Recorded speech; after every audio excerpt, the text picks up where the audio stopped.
આજે તો ઉઠી જવું પડ્યું, અંધારામાં વ્લોગ જોઈ લ્યો, ખબર પડી જાય.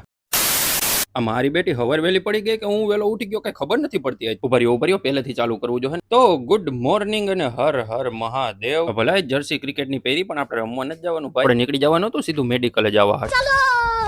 એટલે માણકીને ઘરમાંથી બહાર કાઢીને આપણે સીધા ચડી ગયા રોડ. પણ ખબર નહીં, આજ તો મારી બેટી હાવ ઠંડી જ નથી લાગતી. આપણે માણકીને 180 ની સ્પીડ કરીને સીધા પચી ગયા મેડિકલ અને કરી દીધું શટર બંધ ને લાગી ગયા. નાના સેટ નહીં થઈ ગયું તો આજ વ્લોગ બનાવવાનું મન, એટલે એ મારો મોબાઈલ લઈને ઉપડી ગયા સીધા દીપાબેન ને ચા લેવા.